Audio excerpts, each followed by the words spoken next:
मैं बताना चाहूँगी आपको कि माँ बाप का बद्दुआ कितना गंदा लगता है। जब मैंने शादी किया था 1 साल तक सब कुछ अच्छा रहा मेरा, और 10 साल के रिलेशन में 2007 से लेके 17 तक उसमें मैं 9 साल ऐसा एक भी दिन नहीं हुआ जब मैं रोई नहीं। रचना झा सिंदूर क्यों नहीं लगाती है? हाँ बिल्कुल, सिंदूर और संस्कार की बातें मेरे से किए जाते हैं, और इस तरह का कमेंट्स आपको आई थिंक अगर आपने देखा होगा तो बहुत सारा कमेंट दिखा होगा। तो मैं लगाती हूँ, ऐसा कुछ नहीं है, क्योंकि मेरा मन है मैं सिंदूर लगाऊं ना लगाऊं, ये मेरा मन है। और मैं लगाती इसलिए हूँ क्योंकि मैं विधवा नहीं हूँ, वो इंसान अभी भी जिंदा है। आप जब आपने मूव ऑन किया था 2017 में, आपके साथ समस्याएं आई थी, उस टाइम पे लोगों ने आपका साथ नहीं दिया? मुझे कुछ और सुनने को मिला था। मुझे ऐसे लोग भी थे जो बोलते थे कि एक दिन मेरे पास आ जाओ, 1 घंटे के लिए आ जाओ, 1 रात के लिए आ जाओ, तो तुम्हारा कल से जिंदगी बदल जाए। अभिनेता से नेता बनने का ट्रेंड चल रहा है, क्या है उस रेस में रचना झा जी भी हैं? नहीं, ऐसा कुछ प्लानिंग नहीं है अभी। जो मैं आर्टिस्ट हूँ तो आप हमें आर्टिस्ट ही रहने दें। मिथिला राज का आप समर्थन करती हैं? हाँ बिल्कुल समर्थन करती हूँ। मिथिला राज्य का होना चाहिए। उसका रीज़न ये है कि हमारा हक है, क्योंकि कल मिथिला देश हुआ करता था, अभी तो कम से कम राज भी हमें मिल जाए। मिथिला मैथिली में जितने भी गायक गायिका हैं जी, मैं जहाँ तक परफॉर्मेंस देखा हूँ उनका, ये ऐसा क्यों है कि वो गाए ही, क्या कहते हैं उसको, गाया हुआ गीत को बार बार गाते रहते हैं? क्या समस्या है? ये समस्या नहीं है, लोग सुनना चाहते हैं भाई।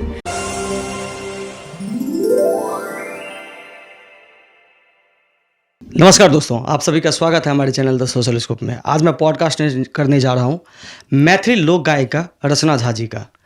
आज मैं उनसे बहुत सारे बातें करूँगा, इनकी यात्राएं, लोक गायिका कैसे बनी, कहाँ से यात्रा शुरू किया इन्होंने, वर्तमान में ये क्या कर रहे हैं, आगे और गायकी क्षेत्र में ये क्या करना चाहते हैं, और ख़ास करके मिथिला क्षेत्र के लिए क्या करना चाहते हैं। स्वागत है रचना झा जी आपका हमारे इस चैनल के special episode the social scope में और पॉडकास्ट में। बहुत बहुत धन्यवाद आपका मनीष जी, और द सोशल स्कोप जी के जितने भी श्रोता हैं उनको मेरा प्रणाम और बहुत बहुत धन्यवाद आपका। जी बहुत बहुत धन्यवाद आपका। सबसे पहले आपका परिचय जानना चाहेंगे हमारे दर्शकों के साथ, आप साझा करें। रचना झा नाम है मेरा, और मैं दरभंगा ज़िले की अलीनगर प्रखंड से अंदौली गांव से हूँ। अच्छा, रचना जी आप मैथिली लोक गायिका कहलाती हैं। जी बिल्कुल। और मैथिली में गायन करती हैं, तो आपकी हम सबसे पहले यात्रा की बात करेंगे कि कहाँ से ये गायकी आपने सीखी और कैसे आपको इस क्षेत्र में आने के लिए प्रेरित हुए आप? बिल्कुल, मैं बहुत छोटी थी और कोलकाता रही हूँ। पापा गवर्नमेंट जॉब में थे, और वेस्ट बंगाल का तो कल्चर ही है म्यूज़िक, तो हमने बचपन से ही सीखा है। और फिर काफ़ी बार ऐसा हुआ कि ब्रेक होता गया, लेकिन उसके बाद पापा जूट मिल में थे, और वहाँ से जब हमने, जूट मिल बंद हो गया और पापा जब हम लोग शिफ्ट किए यहाँ दरभंगा मिथिला, तो फिर मैंने सोचा कि मैथिली, बहुत ज़्यादा मैथिली बोलती थी घर में, लेकिन मैथिली गाना क्या होता है, फोक क्या होता है, वो मुझे पता नहीं था। जी। फिर उस टाइम में राम बाबू झा, भगवान बाबू झा, वही दोनों मेरे गुरु हैं। उन्होंने ही मुझे सिखाया। आज मैं जो भी हूँ या जो भी गाती हूँ, दोनों भैया का ही दिया हुआ है। तो मैं आपके चैनल के माध्यम से सबसे पहले तो उनको प्रणाम कहना चाहूँगी, बहुत बहुत धन्यवाद कहना चाहूँगी। क्या छोटा सा नाम है जिसे आप जानते हैं, रचना झा, तो उन्होंने ही ये नाम दिया हुआ है। तो बस उनके पास से ही मेरा ये जर्नी स्टार्ट हुआ था। राम बाबू झा जी के पास? राम बाबू झा, भगवान बाबू झा, 2002 में। अब 2002 से गायकी कर रहे हैं। जी बिल्कुल। तो 2002 से गायकी जब शुरू किया आप, तो ये अभी जो आप जैसे बहुत सारे मंच पे हमने देखा आप प्रस्तुति देते हुए, तो ये मंच पे आकर के गाना और ऐसे गाना तो बहुत अंतर होता है। ये कब से आपने शुरुआत किया? हाँ बिल्कुल, बहुत अलग है ऐसे परफॉर्म करना, या मंच पे हजारों के भीड़, लाखों के भीड़, ऑडियंस हैं, कभी लाखों होते हैं, कभी हजारों होते हैं। तो वो मोटिवेशन मुझे भैया लोगों से ही मिला, राम बाबू भैया, भगवान बाबू भैया से ही ये मिला। और उनके साथ ही पहले तो प्रोग्राम जो कि लाइव परफॉर्मेंस करना बहुत चेंज था, अब तो काफ़ी चेंज हो गया है। पहले एक सुगम संगीत होता था, बैठ के गाया जाता था, हम लोग सारे लोग बैठ के गाते थे। अब चेंज हो गया है, अब लोग गायकी से ज़्यादा परफॉर्मेंस पे ध्यान देते हैं, तो बस वहीं से 22-23 साल का सफ़र रहा है आपका। बिल्कुल। बीच में काफ़ी 10 साल का मेरा गैप भी रहा है। 2002 में स्टार्ट करने के बाद 2007 में मैंने ये ब्रेक कर दिया था, छोड़ दिया रीजन? था। रीजन कि मेरा लव मैरिज था, मैंने शादी कर ली थी, तो उसके बाद अच्छा। मैंने छोड़ दिया था। और फिर स्टार्ट मैंने 2017 में अक्टूबर से स्टार्ट किया। तो अच्छा, इस बीच में आपने 10 साल का ब्रेक हाँ, लिया 10 साल का मैंने ये ब्रेक ब्रेक लिया। आपका लव मैरिज था, तो उसमें फिर आपके जो प्रोफेशन जो होता है व्यक्ति का, हाँ। चाहे आप वैवाहिक जीवन में आप जाने हाँ के जी, बाद भी बिल्कुल। लोग तो अपना प्रोफेशन नहीं छोड़ते हैं। नहीं छोड़ते हैं, मैंने भी छोड़ा नहीं था। लाइव स्टेज शो मैंने छोड़ दिया था। अच्छा। घर में संगीत का माहौल रहा है, क्योंकि मेरे जो हस्बैंड थे उनका वो म्यूजिक से ही थे, तो घर में हमेशा माहौल उस तरह का रहा था, रोज गाना बजाना होता ही था। और फिर मैंने, लेकिन स्टेज शो लगभग मैंने छोड़ दिया था। वो अच्छा। मैंने फिर से रीस्टार्ट किया 2017 लव में। मैरिज आपने 2007 में किया। हाँ जी। उस टाइम पे तो ये ना व्हाट्सअप था, नहीं, कुछ भी उसका नहीं था। जमाना नहीं था, फिर ये कैसे संभव हुआ? अब ये बहुत लंबी कहानी है इस नहीं, यही पॉडकास्ट कहानी तो में। जानने के लिए हम आए हैं। आपका पॉडकास्ट का मतलब होता है कि आप अच्छा, ये मुझे पता नहीं था कि आप मेरे पर्सनल चीजों पे डिस्कस करने वाले हैं। नहीं, पर्सनल नहीं, जिसमें आप सक्षम, आपको लग रहा है हाँ, कि हम बिल्कुल, बोल सकते हैं बिल्कुल। खुल के, यही बात हम आपसे पूछेंगे भी ये और आप इन बता चीज़ों भी को मैंने सकते हैं। हाइड करके रखा नहीं है, ये चीज़ें पब्लिक है कि मैंने शादी किया था। अब मैं सिंगल हूँ। किया था। हाँ, मैंने लव मैरिज था तो किया ही अच्छा, था। अच्छा। पेरेंट्स करवाते हैं तो वो की हुआ था। अब मैंने खुद से किया तो किया था ही बोलूँगी। अच्छा, अच्छा। 2017 में कुछ रीजन से फिर हम लोग अलग हो गए। अच्छा। हाँ, 2017 में सितंबर में मैं अलग हुई हूँ। मूव ऑन करना बहुत मुश्किल था, लेकिन फिर अक्टूबर से मैंने रीस्टार्ट किया। 10 साल गैप के बाद काफ़ी कुछ चेंज हो गया था मैथिली संगीत में। कहाँ हम बैठ के गाया करते थे और फिर यहाँ लोग खड़े होके परफॉर्म करना भीड़ में, तो बहुत मेरे लिए बहुत चैलेंजिंग रहा है। इतने टाइम के बाद मैंने फिर से हज़ारों की भीड़, लाखों की भीड़ में परफॉर्म करना मेरे लिए बहुत मुश्किल था। लेकिन ऊपर वाले हैं और मेरे पास। और सबसे पहले तो मैं धन्यवाद कहना चाहूँगी पूरे मिथिला के श्रोता को, मैथिली जो भी हैं मैथिली सुनने वाले। जब मैंने रीस्टार्ट किया तो इतने प्यार से ऑडियंस ने, श्रोता ने मुझे अपनाया कि मैं लेकिन आज जो भी हूँ। 2007 का ऑडियंस और 2017 के ऑडियंस में बहुत अंतर है। हाँ, बहुत क्योंकि बहुत 2007 के ऑडियंस की बात करेंगे तो वो कहीं ना कहीं वो रील वाला जो कैसेट आता था पहले, जी, जी, जी, सीडी आता सीडी था, वाला, वो आता था। बिल्कुल, और बिल्कुल। 17 की बात करें तो मोबाइल में चिप डाल के हाँ। उस टाइम पे सॉन्ग सुना करते थे। मैंने फिर पहले ही यूट्यूब का बोला। जमाना आ गया लोगों का। हाँ, मैंने पहले ही बोला कि टफ था, लेकिन जब ऊपर वाले साथ हो तो सब रास्ता बनते चला जाता है, फिर आपके लिए वो इजी हो जाता है सारी चीज़ें करने में। अच्छा, आपने मूव ऑन करने के बाद ये सब सारी चीजें हाँ, फिर से मैंने स्टार्ट रीस्टार्ट किया। किया? बिल्कुल, जब मैंने स्टार्ट किया था तो काफ़ी चीज़ें प्रॉब्लम्स आ रही थी, लेकिन जब ऊपर वाले हो, माँ बाप का आशीर्वाद हो तो आप कर लेते हैं। अच्छा, तो ये आपने लव मैरिज किया फिर मूव ऑन किया, इसमें अगर आप कुछ बता सकते हैं उसमें कुछ भी, जैसा अभी मैंने आपके सोशल मीडिया के माध्यम से मैंने देखा बहुत सारे पोस्ट ऐसे होते हैं आपका, मुझे ये पता नहीं था कि आपने मूव ऑन किया है। अच्छा, अच्छा। हाँ, मैं अभी इस चीज़ से कंफर्म हो जी। गया हूँ अब। मुझे कई बार ये सवाल पूछने का इच्छा मैंने जाहिर किया कि मैं सोशल मीडिया के माध्यम से आपसे पूछूं, लेकिन डायरेक्ट किसी से पूछना थोड़ा सा हमको लग रहा था नहीं। बहुत सारे इस तरह के कमेंट्स, क्योंकि पब्लिक फिगर हूँ और आज मैं जो भी हूँ तो मिथिला मैथिली के श्रोता से ही हूँ, यहाँ के ऑडियंस से ही हूँ, तो उनका हक बनता है मेरे से क्वेश्चन करें। बहुत सारे क्वेश्चन होते रहते हैं मेरे से, बट पता नहीं क्यों मैं ना उनका नाम बोलना चाहती हूँ। मैं नहीं चाहती कि मैं उनका नाम बोलूँ या उनका परिचय दूँ, क्योंकि वो एक बहुत गंदा, मैं बोलूँ तो वो जर्नी रहा है, तो मैं उसको पता नहीं, ना बोलना चाहती हूँ ना याद करना चाहती हूँ। तो आज देखा जाए तो मेरा पहचान सिर्फ मेरे से है, जी। रचना झा। तो मैं चाहती हूँ कि लोग मेरे नाम से ही मुझे जाने, बेहतर है। मैं नहीं चाहती कि मैं उनका नाम बोलूँ, नहीं, मैं भी चाहूँगा कि आप नाम का जिक्र ना करें। हाँ बिल्कुल, हाँ, मैं किसी देखता हूँ और के हैं वो तो मैं क्यों ही नाम उनका लूं। अच्छा, ऐसा भी हो गया, तब तो जी नहीं बिल्कुल जिक्र करें, बिल्कुल। तब यही, क्योंकि होता है कि हमारे हैं नहीं हाँ, तो। अब चलिए आप तो मूव ऑन कर गए, आप अभी सेटल हैं। अब मैंने देखा कि आपकी बिटिया है एक, हाँ, उसका एक बहुत बेटी अच्छा, है आपने मेरी, बहुत अच्छे स्कूल में उसका 13 साल की। जो है शिक्षा दीक्षा में बहुत ज़्यादा आप फोकस करते हैं बिटिया को बिल्कुल। लेकर। ये सब सारी चीज़ें हमने देखा है आपका, इसलिए मैं बोल रहा नहीं, हूँ। बहुत अच्छे से फॉलो करते हैं मुझे, ये मुझे अच्छा लगा। एक बेटी है और मैं देखती हूँ, मैं कर्म कर रही हूँ, मेरा फ़र्ज़ है कि मैं उसको कैपेबल बनाऊँ, अपने पैरों पे खड़ा करूँ, और अच्छी एजुकेशन ही शुरुआत है उन सारी चीज़ों के लिए, तो एजुकेशन दे रही हूँ। अभी तो बहुत छोटी है। रचना झा अभी इतना सोचती है अपनी बिटिया के बारे में, क्या उस टाइम पे जब लव मैरिज करने का प्लान बनाई या प्रयास की, कर ली, उस टाइम पे ये सब चीज़ें कहाँ थी जो रचना झा सोचती कि ये कहीं ना कहीं आगे जा कर के हमको दिक्कतें देने वाला है? नहीं, ये आप भी जानते हैं, ये दुनिया जानता है कि ये प्यार मोहब्बत इतना गंदा नशा होता है कि जब चढ़ता है उस टाइम कुछ भी दिखाई नहीं देता रहता है, और जब से स्टार्ट हुआ दिखाई देना तो 1 साल बीत गया था, तब तक लोगों को पता चल गया था कि मैंने शादी कर ली इस इंसान से, और भी बहुत सारी चीज़ें हैं, पता नहीं मैं कैसे बोलूँ। ठीक है, हम मूव ऑन करते हैं इधर जी, से, जी। इस क्वेश्चन से मूव ऑन करते हैं। ठीक है, 2007 से 2017 का हाँ, जर्नी। मैंने ठीक ब्रेक है, लिया वो हुआ था। ब्रेक ले लिया आपने, 2017 में आपने फिर से जर्नी स्टार्ट घर में मैंने बताया कि घर में हमेशा ही संगीत वाला ही माहौल रहा है, बहुत अच्छा माहौल रहा है, क्योंकि वो भी म्यूजिक से ही हैं।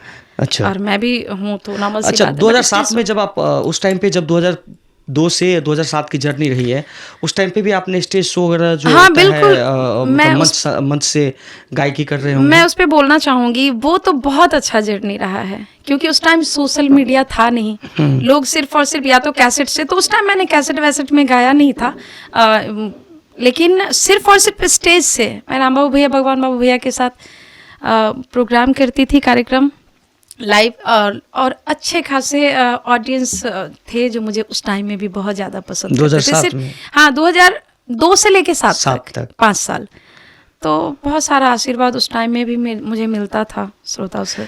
फर्स्ट कैसेट अगर मैं बात करूं कि रचना झा का रिलीज हुआ हो, कब हुआ था फर्स्ट आपका? गाना मैंने 2017 आई थिंक लास्ट में गाया था।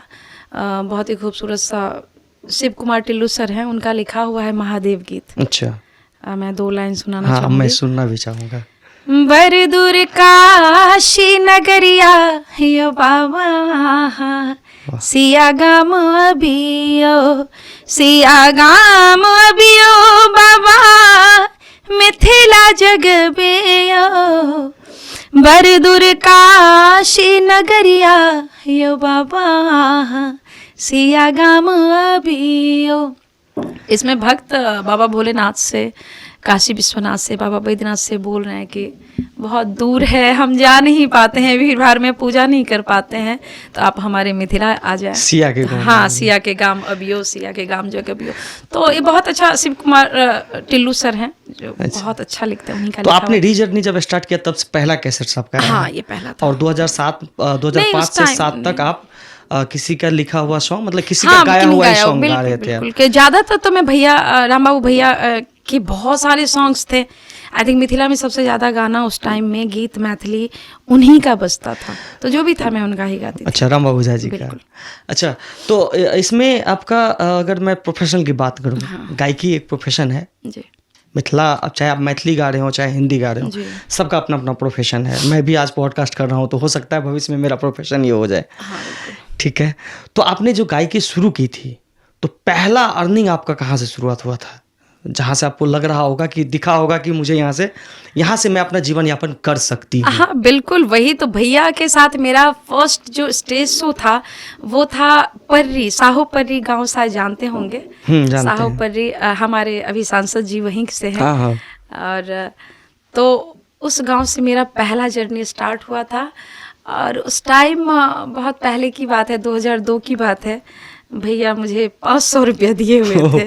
2002 में? हाँ, 2002 में। ओह। तो उस टाइम मैं आज तक नहीं भूली हूँ, वो मेरे लिए बहुत बड़ा अचीवमेंट था, और लगा कि नहीं, मैं इसको अपना प्रोफेशन बना सकती हूँ, और बहुत अच्छा जर्नी भी रहा मेरा। अच्छा, स्टेज पे जाने के जब पहली बार मंच पे आप गए थे, कोई हेजिटेशन हो, जैसे कैसे लोगों के सामने उस गाऊंगी टाइम मैं? हेजिटेशन नहीं हुआ था। जिस टाइम मैंने पहली बार स्टार्ट किया था राम बाबू भैया के साथ, उस टाइम हेजिटेशन नहीं था। लेकिन मैं जब रीस्टार्ट किया मैंने 2017 में, तो बहुत हेजिटेशन था, एक डर था, घबराहट सी होती थी, बहुत सारा भीड़, क्योंकि मैंने 10 साल एक चार दीवारी में मैं रही हूँ। तो नॉर्मल सी बात है कि एकदम से पब्लिक के बीच आ जाना बहुत टफ था मेरे लिए। और जैसे ही मेरा नाम अनाउंस होता तो धड़कन मेरा एकदम बहुत तेज़ हो जाता। समझ में नहीं आता कि इतने सारे ऑडियंस को कैसे फेस करना है, ये समझ में नहीं आता कि मैं कैसे, मतलब बहुत घबराहट होती थी। फिर धीरे धीरे सारी चीज़ें ठीक हो गई। अब सबसे आज ऐसा है कि भारत में ऐसा बहुत कम शहर बचा होगा जहां मैंने प्रोग्राम नहीं किया होगा। हर तरह का सबसे अच्छा मंच पे आज तक का परफॉर्मेंस रहा हो, जो रचना झा को खुद लग रहा हो कि मैंने यहाँ पे परफॉर्म किया है और वो सबसे अच्छा रहा है मेरा अभी तक के जर्नी में? ऐसे बहुत सारे मंच हैं, मैं किसका नाम बोलूँगी, बहुत सारा मंच है। और आज अभी मैं कंटिन्यू माधव राय, जो मैथिली के जाने माने कलाकार हैं, माधव मैं भाई बोलती हूँ, तो माधव भाई के साथ अभी करती हूँ। तो इस तरह का मतलब एक्सपीरियंस तो बहुत सारे मंच पे है, मैं किसी एक का नाम नहीं बोलना चाहूँगी। अच्छा। हाँ, इस तरह का बहुत सारा मंच पे हुआ है जहाँ मैंने, मतलब सेल्फ सेटिस्फेक्शन बहुत बड़ी चीज़ होती है। तो मैं खुद सेटिस्फाइड कि नहीं आज मैंने अच्छा गाया, बहुत अच्छा लगा। और ऐसे बहुत सारे मंच पे ऐसा हुआ है, तो मैं किसी पर्सनली एक मंच का नाम नहीं ले सकती। डुएट में आप लोग गाते हैं? हाँ बिल्कुल। मंच पे हाँ। कोई ऐसा गायक या गायिका जिसके साथ आपका सपना रहा हो कि हम अभी तक नहीं गाए हैं? और मैथिली में? मैथिली में नहीं, मैथिली में आई थिंक मैंने सारे आर्टिस्ट के साथ मंच शेयर किया हुआ है, सबके साथ मेरा बहुत और अच्छा दूसरे भाषा में अगर हम चले जाएं तो? भाषा में भाषा की तो कोई बंदिश ही नहीं हाँ, है। मैं नहीं, भाषा का तो कोई बंदिश होना भी नहीं चाहिए आपको। मैं अगर अन्य भाषाओं की बात करें, अन्य क्षेत्रीय भाषा की अगर बात करें, तो मैं चाहती थी कि मैं सामने से कल्पना जी को देखूं। तो मेरा प्रोग्राम था वहाँ पे गुवाहाटी में, विद्यापति समारोह। तो मैं वहाँ उनसे मिली थी और सामने से मैंने उनको सुना था। तो बस, और नहीं आ रही बात मेरे फेवरेट सिंगर का, तो मैं आइडियल 2 ही सिंगर को मानती हूँ। किसको? एक ऋचा मैम, ऋचा शर्मा, बॉलीवुड की सिंगर हैं, और नहीं रहे नुसरत फतेह अली खान। मैं बस इन दोनों को सुनती हूँ। इन्हीं से प्रेरणा मिलती है आपको? बिल्कुल, मैं उनको बहुत ज़्यादा सुनती हूँ, वो भी अगर घर पे होती हूँ तो रात के 12 बजे के बाद। अच्छा, बहुत सुकून है इनके आवाज़ में। अच्छा, ऋचा शर्मा, नुसरत फतेह अली खान साहब। अच्छा, आप दरभंगा से बिलोंग करती हैं, मिथिला से, मैथिली में गाती हैं, चैलेंज भी आते होंगे कुछ चैलेंजेस जो आगे किसी को फेस करना, मान लीजिए आप जिस प्रोफेशन में हैं, कई सारे लोग प्रयास करते हैं लेकिन वो असफल हो जाते हैं, कहीं ना कहीं वो चैलेंज को फेस नहीं कर पाते हैं। आप लोग 2002 से, ठीक है बीच में आपने ब्रेक लिया, लेकिन री जर्नी स्टार्ट किया आपने। अगर कोई नए सिरे से आता है, कोई बच्चा नए आकर के मार्केट में चाहता है मैं अपने आप को परफॉर्म करूं, तो उस क्या क्या चैलेंज आप लोग फेस करते हैं मैथिली में, चाहे गायकी लाइन में जो आप... नहीं, अगर आप में, हाँ, मैं आपके बातों को क्लियर करना चाहूँगी। सबसे पहले तो कोई चैलेंज क्या है, सब अपने अपने जगह है। अब जैसे अभी बहुत सारी सिंगर हैं, फीमेल सिंगर हैं, मैं भी हूँ, तो मेरा किसी के साथ कोई कंपटीशन नहीं है, बिकॉज एक ही गाना है। कोई अदर पर्सन जो भी हैं फीमेल सिंगर, वो अपने स्टाइल में गाती है, मैं अपने स्टाइल में गाती हूँ, क्योंकि सबका स्टाइल अलग अलग है। तो यहाँ कोई कंपटीशन वाली बात नहीं है। रही बात अगर इस प्रोफेशन में अगर नए बच्चे आना चाहते हैं, तो उसके लिए कि खुद पे पहले काम करो। अगर आप में बात होगी तो कोई कंपटीशन नहीं, फिर भीड़ में ही आप विनर बनोगे। तो मैं उनको यही कहना चाहूँगी, जो नए नए लोग आ रहे हैं, कि बस आप अपने खुद पे काम कीजिए, आप खुद को परफेक्ट बनाइए। वैसे परफेक्ट कोई होता नहीं है, इंसान ही है, लेकिन आप खुद पे काम कीजिए, आप जितना अच्छा कर पाए बस। मतलब आपके अकॉर्डिंग मार्केट में कोई चैलेंज नहीं, कोई चैलेंज नहीं, कोई कंपटीशन नहीं है। आप खुद में जितना कैसे कंपटीशन नहीं है? कंपटीशन नहीं रहता तो एक दूसरे का देखता हूँ कभी कभी आपस में कि वहाँ उसको परफॉर्म करने के लिए दिया गया पर हमको नहीं दिया गया, क्यों? इस तरह का क्या होता है? जैसे छोटे छोटे सिंगर को कहीं ना कहीं देखते हैं मैथिली में, बड़े बड़े मंच है जहाँ पे जो शुरुआत कर रहा है अभी अपना जर्नी, उनको भी तो मिलना चाहिए बिल्कुल, और मिल रहा है बहुत सारे मंच, बहुत सारा मंच है, बहुत सारा संस्था है जो इस तरह का कार्यक्रम कर रहे हैं कि 2 दिन का 3 दिन का। तो पहले जो जूनियर कलाकार, सबसे पहले तो मैं छोटा बड़ा किसी को समझती होना ही ही नहीं नहीं चाहिए। हूँ, समझती ही नहीं हूँ, बिल्कुल नहीं क्योंकि होना सारे अपने अपने अकॉर्डिंग सारे अच्छे ही कर रहे हैं, सब अच्छा गा रहा है। तो वो लोग कर रहे हैं, ऐसा मैं किसी संस्था के बारे में बुरा नहीं बोल सकती नहीं, हूँ। संस्था की क्योंकि बात वो नहीं लोग- कर रहा हूँ, नहीं, challenges मौका है, अपने हाँ, अपने मौका मौका देना बोला चाहिए। नहीं, हाँ। दिया जा रहा है। क्योंकि अब मैं अभी कुछ दिनों से देख रही हूँ कि जो भी प्रोग्राम, कोई भी संस्था को भी समारोह अगर ऑर्गेनाइज किया जा रहा है तो 2 दिन 3 दिन का होता है। तो पहला दिन दूसरा दिन उन लोगों को मौका दिया जाता है, लास्ट डे जो भी फेमस हैं या जो अच्छा परफॉर्म कर रहे हैं, जो ऑलरेडी ऑडियंस उनको पसंद कर रहा है, तो उनका परफॉर्मेंस होता है, तो मौका दिया जा रहा है, हम ये नहीं कहेंगे। मिथिला मैथिली में जितने भी गायक गायिका हैं, जी, मैं जहाँ तक परफॉर्मेंस देखा हूँ उनका, ये ऐसा क्यों है कि वो गाए ही, क्या कहते हैं उसको, गाया हुआ गीत को बार बार गाते रहते हैं? क्या समस्या है ये? ये समस्या नहीं है, लोग सुनना चाहते हैं भाई। नहीं, मैं इस आप पे चेंज कोई तो करेंगे टिप्पणी, ना?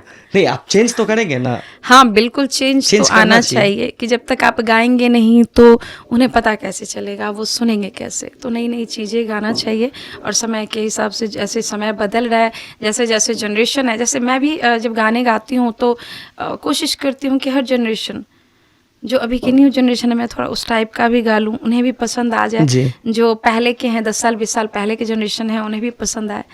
तो क्रिएशन तो बहुत ज़्यादा ज़रूरी है, और कर भी रहे हैं लोग, ऐसा नहीं है कि नहीं कर मुझे जहाँ तक, अगर मैं अपनी बात करूँ, मैं दिल्ली रहता हूँ, और पिछले 7 साल से अगर मैं, मान लीजिए आप यहाँ पे जिनको सुना, उन्हीं को आप 20 किलोमीटर के बाद सुनना है आपको। जो परफॉर्मेंस यहाँ पे था उनका, जो गाना यहाँ पे इन्होंने गाया, मतलब संगीत जो भी आप कहें, वही सेम वहाँ पर जा करके गा दिया उन्होंने।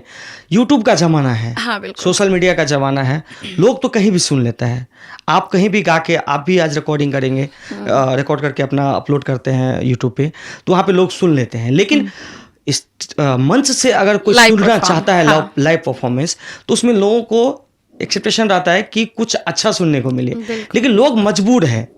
ये लोग, आपने बोला कि लोग सुनते हैं, लेकिन लोग मजबूर है सुनने के लिए कि एक ही गाना को बार बार गाया जा रहा है। ये कहीं ना कहीं या तो मैथिली इंडस्ट्री में कहीं ना कहीं कमी है। नहीं, मैं आपके बातों से भी एग्री कर रही हूँ, ऐसा नहीं है कि मैं आपके बातों से सहमत नहीं हूँ। नया होना चाहिए, लेकिन कभी कभी, क्योंकि मैं भी तो परफॉर्मेंस ही करती हूँ और लाइव शो ही करती हूँ, तो मैंने ये भी देखा कि अगर कुछ अलग गाना भी चाहती हूँ तो सामने से बोला जाता है कि नहीं वो वाला गाइए ना, तो ये भी मैं, एक परसेप्शन सेट हो गया है लोगों के माइंड में। मैंने क्या बोला? यही गाएंगे। यही गाएंगे। इससे नहीं, आपको लाना पड़ेगा मार्केट में। हाँ बिल्कुल, आपको लाना पड़ेगा कि इसको नहीं, आप इसको सुन के देखिए। आपका भी तो पीछे कुछ, आज से 5 साल पहले अगर मैं चला जाऊं तो कोई ऐसा सॉन्ग होगा जो ट्रेंड में होगा, हाँ बिल्कुल, जो लोगों ने सुना होगा, और आज के डेट में एक ट्रेंड में आ गया होगा, उसको साल भर लोग सुनते रह जाता है। तो आपको चेंज करना होगा खुद से। हाँ बिल्कुल बिल्कुल। ये कैसे होगा? ये क्यों नहीं हो रहा है मिथिला मैथिली में? नहीं, मैं तो आपके चैनल के माध्यम से ही कहना चाहूंगी, सारे आर्टिस्ट जो भी हैं मिथिला मैथिली में काम कर रहे हैं, कि नहीं बदलाव आना चाहिए, अगर बदलाव किया जाए। मैं भी खुद में बदलाव लाऊंगी। बात करूं बिहार की, बिहार में 2 प्रांत है, मिथिला, मगध, और वो 3 प्रांत हो जाता है, मतलब 2 पार्ट में है, उत्तर बिहार और नॉर्थ बिहार, साउथ बिहार। तो नॉर्थ में हम लोग आते हैं जिसको मिथिला मानते हैं, और साउथ बिहार में अगर जाएंगे तो मगध और भोजपुर है। अगर भोजपुरी की बात करें हम, तो उनका कोई भी फेस्टिवल हो, कोई भी बिहार का कोई भी पर्व त्योहार जो भी हो, जैसे अभी सावन आ रहा है, भोजपुरी के छोटे छोटे कलाकार सावन से जुड़ा हुआ सॉन्ग, मतलब महादेव से जुड़ा हुआ सॉन्ग वो गाएंगे। उसी में कुछ ऐसे सॉन्ग होता है जो ट्रेंड में चला जाता है संगीत। लेकिन मिथिला मैथिली में क्यों नहीं होता है ये चीज? नहीं होता है, नहीं होता है, बहुत कम होता है। रियल मैंने देखा है कि जो भी आर्टिस्ट हैं, अब जैसे सावन स्टार्ट होने वाला है, तो मेरे ख्याल से तो सारे लोग गाते हैं। अगर नहीं गाते हैं तो मैं कहना चाहूंगी एक बार फिर से कि आप लोग हर एक फेस्टिवल में गाने गाए। कि मिथिला मैथिली में जो भी गायक गायिका हैं, वो खास करके फोकस उनका जो रहता है वो जो हमको मंच से लाइव परफॉर्मेंस मिले। उसका रीजन भी है कि लोग डिपेंड हैं। अब जैसे मैं खुद के बारे में, मैं किसी और के बारे में क्या ही कहूँ, मैं खुद के बारे में कहूँगी कि आज जो भी मेरा फैमिली या फिर मेरे बच्चे जो भी पढ़ रहे हैं, या मैं डिपेंड हूँ, मैं अगर स्टेज शो नहीं करूँगी तो शायद मुझे खाने के लिए भी मुश्किल हो जाए। जी। तो इसलिए आई थिंक जो डिपेंड है पूरा का पूरा, जैसे मैं तो इसी पे डिपेंड हूँ, मेरा तो कोई कहीं और से बैक सपोर्ट या फिर कहीं और से तो पैसे आ नहीं रहे। जी। तो मैं अभी जैसे कंटिन्यू मैं रिकॉर्डिंग ही नहीं कर पा रही थी। क्यों? क्योंकि कंटिन्यू प्रोग्राम था। अगर हम प्रोग्राम नहीं करेंगे तो फिर बच्चे स्कूल में पढ़ रहे हैं, फिर मेरा है, मैं मतलब फैमिली है, सारी चीज़ें हैं, कैसे होगा? तो यही सारी चीज़ अब जो डिपेंड नहीं है उनको, खैर अगर कहीं से उनका हेल्प है तो उन्हें सोचना चाहिए सारी चीज़ों पे। मैं तो नहीं कर पाती हूँ यही reason। क्योंकि गायक संगीत जो होता है किसी जी। क्षेत्र का एक स्तंभ के रूप में माना जाता है, कहीं का भी। अगर संस्कृति की बात करें तो गायक गायिका का बहुत बड़ा भूमिका होता है। बिल्कुल। तो ये कहीं ना कहीं मुझे गैप दिखता है, क्योंकि भोजपुरी को अगर आप देखेंगे और मैथिली को देखेंगे, ठीक है हम मर्यादित गाते हैं, जी। वो अमर्यादित गाते हैं, लेकिन मर्यादा में भी हम थोड़ा, हमें कहीं ना कहीं इन सब चीज़ों को इंक्रीज करने की आवश्यकता है कि नहीं, उनके गाने ऐसा नहीं है। अन्य क्षेत्रीय भाषा, मैं किसी का नाम नहीं लेना चाहूँगी, अन्य क्षेत्रीय भाषाओं में भी सिर्फ अश्लील ही नहीं गाया जाता, अच्छे गाने भी हैं। बस फ़र्क इतना ही है कि उन गानों को सुनने के लिए ऑडियंस बहुत है, हमारे मैथिली को सुनने वाले बहुत कम हैं। तो ये जनसंख्या तो हमारा ज़्यादा है, जनसंख्या हमारा मैथिली ज़्यादा कहते है, हैं 8 ऑडियंस करोड़ कम लोग है, ऑडियंस कम है। अगर मैं थोड़ा सा, मैं खुद की ही, मैं किसी और का नाम बिल्कुल नहीं लेना चाहूँगी, मैं खुद की बात करूँ, अगर थोड़ा सा गाना अगर मैं उस बीट पे या उस तरीके का गा लूँ तो संस्कार मतलब संस्कार कहाँ जा रहा है, ये हो रहा है, वो हो रहा है, उंगलियां उठाना स्टार्ट कर देते हैं। जो इंसान भोजपुरी सुन रहा है, तो मैं अगर मैथिली में उस टाइप के सॉन्ग गाऊं तो शायद, या उस बीट पे या उस तरह का म्यूजिक, तो सुनेंगे ना। सुनना चाहिए। अब जनसंख्या ज़्यादा है अन्य क्षेत्र से, लेकिन ऑडियंस बहुत कम है। हमारे मैथिली आई थिंक मैंने देखा है, मैं खुद का एक्सपीरियंस बता रही हूँ, तो यही 1-2 ज़िले में ही सुना जाता है। क्यों? मिथिला में सिर्फ 1-2 जिला तो है नहीं, 20 जिला कहते हैं मिथिला राज वही के ना, लोग मांग 20 करते कहे या हैं। 24 जो भी है। अब मिथिला राज की बात है, अब सवाल आएगा, घूमेगा आपके पास आने वाला है। हाँ, यहाँ तक थे, ठीक है। अब हर भाषा का अपना अपना मर्यादा है, ऑडियंस है, हम ऑडियंस को कहेंगे, मिथिला मैथिली के जो भी ऑडियंस है, ऑडियंस है, ऑडियंस है। कहीं ना कहीं मैं ये आपके मतलब मैं अपने चैनल के माध्यम से और आपके साथ जो चर्चा कर रहा हूँ उसमें मैं इस चीज़ का जिक्र करूँगा कि जो भी मैथिली गायक गायिका है, इनको कहीं ना कहीं अपना चेंजेस लाना पड़ेगा।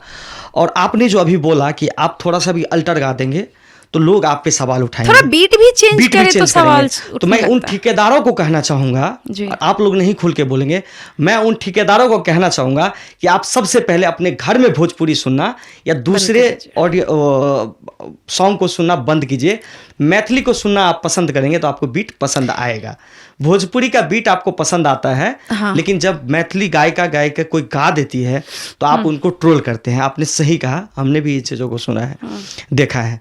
ठीक है, ये सब चेंजेस तो आएगा, आना है। आप मिथिला की बात करिए आपने कि 2 ही जिला नहीं है, 20 जिला है। बिल्कुल।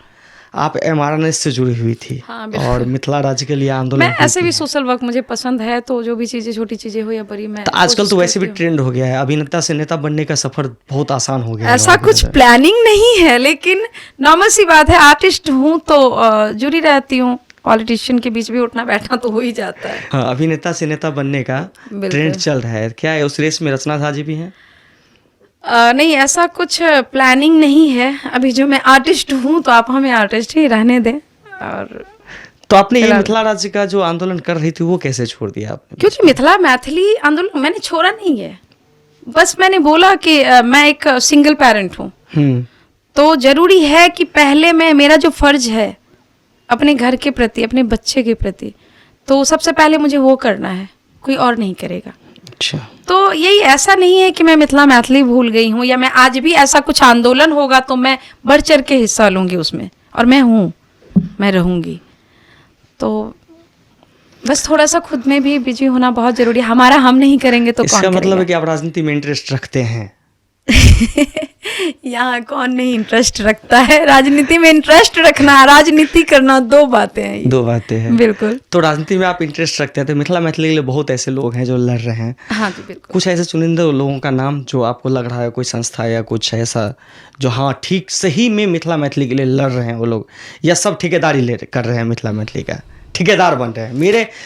मेरे जो मेरा टोन है उसके हिसाब से मैं समझता हूँ कई लोग ऐसे हैं जो मिथिला मैथिली का ठेकेदार बन के बैठे हुए हैं, उनसे कुछ नहीं हो पाया आज की डेट। मैं ना किसी सोशल वर्कर का नाम लेना चाहूँगी, ना किसी पॉलिटिशियन का नाम लेना चाहूँगी, क्योंकि अभी तक वो चीज़ें नहीं दिखा जो लगे कि नहीं ये सच में कुछ कर रहा है। तो मैं ना किसी संगठन का नाम लेना चाहूंगी, ना किसी पार्टी का नाम लेना चाहूंगी, क्योंकि कलाकार को आप कलाकार ही रहने देते हो बेहतर है। लेकिन नहीं, अभी देश में बहुत बड़े बड़े पार्टी है। हाँ नहीं बिल्कुल, आगामी विधानसभा चुनाव है और सब चाहता है कि हमारा बोलबाला हो। हाँ। कभी रचना झा को ऐसा कॉल आया हो या कोई चिट्ठी आई हो कि आप हमारे लिए कार्य कीजिए? हाँ बिल्कुल के लिए कीजिए। बिल्कुल। और अच्छा बहुत जाने माने पार्टियों से मुझे ऑफर मिला है कि आप ज्वाइन करें। अच्छा। कभी ऐसा हुआ तो नाम भी लिया जाएगा, आज तो नाम नहीं लेना है। लेकिन मैंने बोला कि अब मैं अगर पॉलिटिक्स करने लग, सबसे पहले तो अभी फ़िलहाल ऐसा कुछ मेरे मन में है नहीं, और सबसे पहला जो काम है मेरा वो है अपनी बेटी को अच्छा संस्कार देना, उसको अच्छी एजुकेशन देना, और मैं बिल्कुल उस पर मैंने पूरा फोकस रखा हुआ है। मैं अपने माइंड को बिल्कुल इधर उधर डाइवर्ट नहीं होने देना चाहती, इसलिए ना ही मुझे किसी चीज़ को ज्वाइन करना है। मैं आर्टिस्ट हूँ, आर्टिस्ट रहने दिया जाए, अभी बस हमारे गाने को आप एंजॉय करें, और क्या बोलूँगी। इतने गाने गाए आपने? हाँ। कोई ऐसा सॉन्ग जो आपको आपके करीब हो? मतलब बहुत सारे गाने हैं अभी तो, बस बहुत दो लाइन सारे। गुनगुना दीजिए। हाँ अभी तो बहुत सारे गाने मेरे लोगों ने मेरे गाया हुआ, जो भी मैंने गाया है, बहुत सारे गीतों को लोगों ने बहुत क्योंकि थोड़ा सा मैंने चेंज करके, अभी का जो जनरेशन जैसे सॉन्ग्स को पसंद करते हैं, तो मैंने वैसे गाने को गाया है और काफ़ी पसंद किया गया। एक गाना हो अहाँ हैंडसम बिंदास लागे छी, कारी शर्ट में झकास लागे छी, हो जखन निकली बुलेट चढ़ियो, अहाँ सबसँ खास लागै छी, हमर जिंदगी कास लागै छी, कारी शर्ट में झकास लागै छी। ये सॉन्ग आपका ट्रेंड में है। अगर ये सॉन्ग मैं अपने चैनल पे डालूंगा तो मुझे कॉपीराइट ना आए। इसके लिए आप जहाँ से भी रिकॉर्ड किया आपने, अगर कॉपीराइट इसका लिया। अभी फिलहाल मैं जयश्री कैसेट्स स्टूडियो में हूँ, और मैं सारे गाने, मेरे जितने भी गाने हैं वो यहीं से रिकॉर्ड होते हैं। बहुत ही अच्छा स्टूडियो है और बहुत अच्छा यहाँ का इन्वायरमेंट है, बहुत अच्छा यहाँ म्यूज़िक बनाते हैं, बहुत अच्छा रिकॉर्ड करते हैं विशाल जी, और विशाल ही मेरे सारे गाने का म्यूज़िक बनाते हैं। मेरे सारे गाने यहीं से रिकॉर्ड होते हैं। जयश्री कैसेट्स? बिल्कुल जयश्री कैसेट्स, दरभंगा। ठीक है। मिथिला राज्य का आप समर्थन करती हैं? हाँ बिल्कुल समर्थन करती हूँ। मिथिला राज्य का होना चाहिए। उसका रीज़न ये है कि हमारा हक है, क्योंकि कल मिथिला देश हुआ करता था, अभी तो कम से कम राज भी हमें मिल जाए। राजनीति की बात हम इसलिए कर रहे हैं कि आप मिथिला राज की बात किया आपने, इसके बाद आप बोल रहे हैं कि 20 जिला ये वो दिस डेट, आप बोल रहे हैं मिथिला राज मिलना भी चाहिए। हाँ क्योंकि हमारा हक है। इसलिए मुझे लग रहा है कि आपकी बीटीएस जब सेटल हो जाएगी तो आप राजनीति में आएंगे। मैं इस पे बिल्कुल कुछ नहीं। मैथिली में इतने लोगों को जानते हैं, इतना दूर तक आपका पहुंच है। जी जी। आप जब आपने मूव ऑन किया था 2017 में, आपके साथ समस्याएं आई थी, जी जी, उस टाइम पे लोगों ने आपका साथ नहीं दिया? क्या ये सत्य है कि सच में विकट परिस्थिति में कोई साथ नहीं देता लोगों का? बिल्कुल ये सही है, कुछ अच्छा भी है। मैं बताना चाहूँगी कि मैंने जो हमारे काफ़ी क्लोज रहे थे पहले, मैंने उनको कॉल किया था कि मैं इस हालात में हूँ, मेरे पास पहनने को नहीं है, खाने को नहीं है, मैंने उनको बताया था, बट उन्होंने मेरा साथ नहीं दिया था। मैं सिंगल पर्सन, एक इंसान का नाम लेना चाहूँगी, शायद आप जानते होंगे और आप जानते ही होंगे, विक्रम बिहारी जी। मैथिली सिंगर हैं, प्रोफेशन से टीचर हैं, और उन्होंने मुझे बोला था कि आप प्रोग्राम कीजिए। और सितंबर में ऐसा कुछ हुआ था, जो भी घटनाएं हुई, और अक्टूबर में मैंने विक्रम के साथ दुर्गा पूजा स्टेज शो मैंने करना स्टार्ट किया, और तो मैं ये कभी नहीं भूल पाऊंगी कि उस टाइम विक्रम ने जो हेल्प किया मेरा। रिलेशन में उसकी चाची लगती हूँ, विक्रम चाची बोलते हैं मुझे, आज भी चाची ही बोलते हैं। और ये उन्होंने जो मेरा हेल्प किया था उस टाइम, ये नहीं होता है कि आप किसी को पैसा दे के ही हेल्प कर सकते। उन्होंने मुझे काम दिया, उन्होंने अपने प्रोग्राम में अपने साथ लेके गए, मुझे प्रोग्राम में मौका, मैंने गाया फिर कमाया, एक वो अलग बात है, लेकिन उन्होंने मुझे मौका दिया, एक रीस्टार्ट करने का एक मौका चाहिए था मुझे, जो मैंने किसी को कॉल करके बोला था कि मैं इस परिस्थिति में हूँ, बट उन्होंने मेरा हेल्प नहीं किया था। तो मैं विक्रम बिहारी को जीवन में कभी नहीं भूल सकती, उनका वो मदद मैं कभी नहीं भूल सकती। और ऐसी चीज़ें भी मैंने फेस किया उस टाइम कि कुछ लोग ऐसे भी थे जो हमारे काफ़ी जाने माने हैं या काफ़ी इज्जत वाले हमारे समाज में हैं। उन्होंने ऐसा भी कहा था, अभी क्या होता है, अब किसी अगर प्रॉब्लम में है, आपके जो वेल विशर हैं, आपके जो जानने वाले हैं, आपको ये ज़रूर बोलते हैं कि किसी भी प्रॉब्लम हो, कैसे भी प्रॉब्लम हो तो हमें बोलिएगा। हम बोले ना बोले वो तो अलग बात है, लेकिन ऐसा अगर हम कोई है तो आपको बोलेगा कि हाँ कोई प्रॉब्लम हो, कोई दिक्कत हो, आप हमें बोलें जी। लेकिन मुझे कुछ और सुनने को मिला था।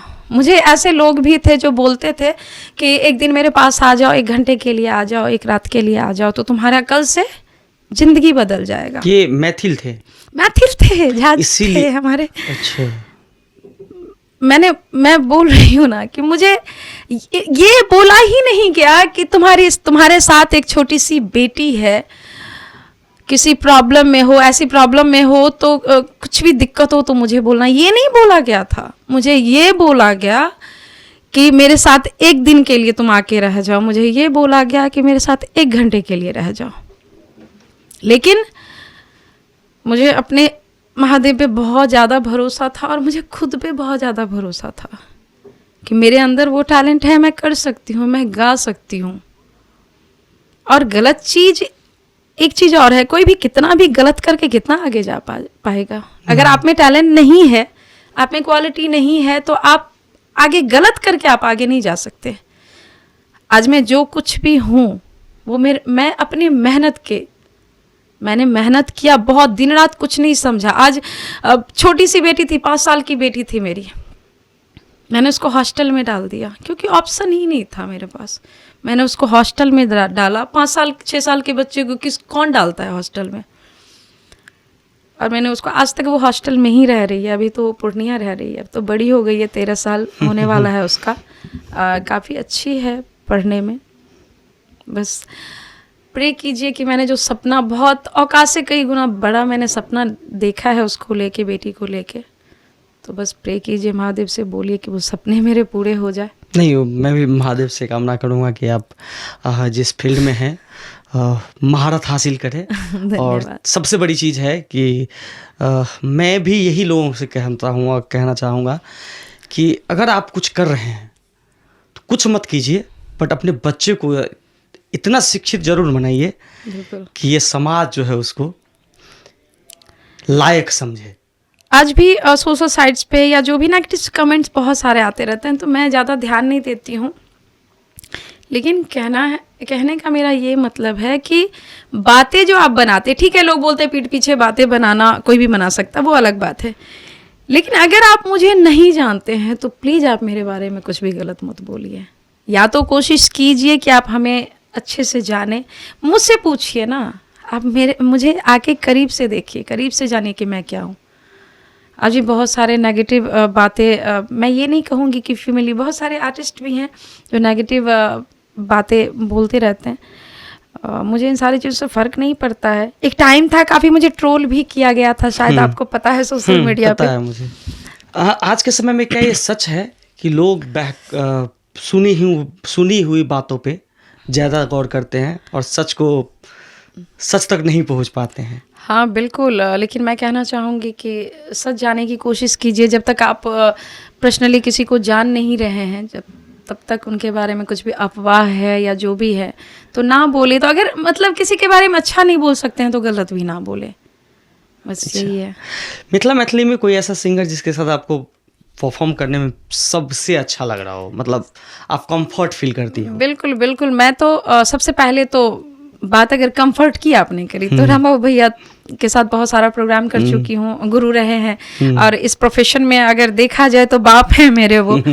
लेकिन अगर उसके बाद कोई नाम आता है तो वो माधव भाई का। अच्छा, माधव राय, उनके साथ बहुत कंफर्टेबल होती हूँ। बहुत सारा मंच किया है, बहुत कुछ सीखा है उनसे, परफॉर्म कैसे करते हैं, पब्लिक को कैसे एंजॉय करते हैं, ये सारी चीज़ें मैंने माधव भाई से सीखा है। एनर्जी क्या होती है, अगर आपने माधव भाई का लाइव शो देखा होगा तो एनर्जी मैंने लेवल बहुत क्या देखा होता है, ये कोई भी आर्टिस्ट उनसे सीखे। तो ये मैंने सीखा है, बहुत कंफर्ट फील करती हूँ उनके साथ। और मैं तो चाहूँगी कि जब तक लाइव स्टेज शो अगर करूँ तो मैं उनके साथ ही करूँ, माधव भाई के साथ। हाँ बिल्कुल बिल्कुल। और एक अच्छी बॉन्डिंग है माधव भाई के साथ। फीमेल महिला सिंग गायिका? महिला सिंगर तो बहुत सारी हैं, सारी मेरी चहेती ही हैं, मैं सबको पसंद करती हूँ, जो जूनियर भी हैं, जो भी हैं, जिसके साथ स्टेज परफॉर्म करने में, मंच पे डुएट में आपको। हाँ, डॉली सिंह। अच्छा, डॉली सिंह आई थिंक आपका हाँ मेरी बहुत अच्छी फ्रेंड है, और मैं उनके हस्बैंड को भाई बोलती हूँ तो मैं उसे भाभी भी बोलती हूँ। अच्छा, और राखी वाले भाई हैं रुपेश भाई, रुपेश सिंह राजपूत, और डॉली सिंह बहुत ही जितनी अच्छी उसके किरदार हैं, मतलब एक प्योर सोल जिसको बोला जाए कि वो दिल की बहुत अच्छी है। और मेरा बहुत अच्छा बॉन्डिंग है, बहुत अच्छा रिलेशन है। भगवान से कहेंगे हमेशा ही हम दोनों का, परफॉर्म करने में बहुत मजा आता है उसके मैं साथ। आपको बताऊं कि डॉली की बात आपने की, हाँ। डॉली के घर से मेरा घर का डिस्टेंस 6 या 7 किलोमीटर का होगा। अच्छा अच्छा। और मैं बहुत छोटा था, मतलब छोटा नहीं, आई थिंक 5th या 6 या 5th में था। वो बहुत छोटे से परफॉर्म कर हाँ, रही है। तो ये दोनों बहन पहले परफॉर्म की थी। 2 बहन थी ये, और पहली बार इन्होंने जागेश्वर स्थान हमारे यहाँ है, अच्छा अच्छा तो उनका परफॉर्मेंस देखने हम लोग गए थे। अच्छा।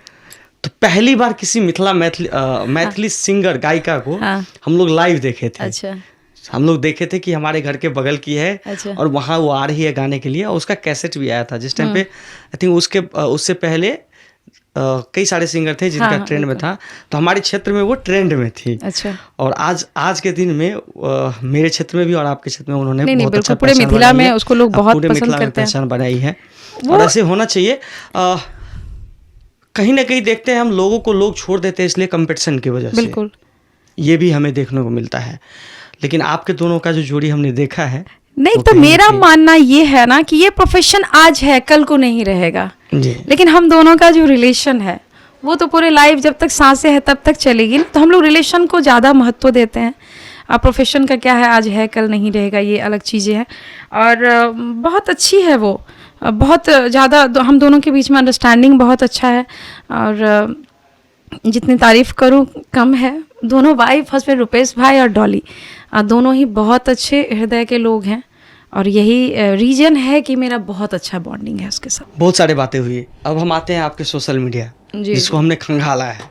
अच्छा। बहुत लोग उस पर आपको कमेंट करते रहते हैं। जी। जिसमें पहला सवाल है मेरा, कई सारा कमेंट्स हमने पढ़ा था, सिमिलर कमेंट्स था कि रचना झा सिंदूर क्यों नहीं लगाती है? हाँ बिल्कुल, सिंदूर और संस्कार की बातें मेरे से किए जाते हैं, और इस तरह का कमेंट्स आपको आई थिंक अगर आपने देखा होगा तो बहुत सारा कमेंट दिखा होगा। तो मैं लगाती हूँ, ऐसा कुछ नहीं है, क्योंकि मेरा मन है, मैं सिंदूर लगाऊं ना लगाऊं ये मेरा मन है। और मैं लगाती इसलिए हूँ क्योंकि मैं विधवा नहीं हूँ, वो इंसान अभी भी जिंदा है, पहली बात।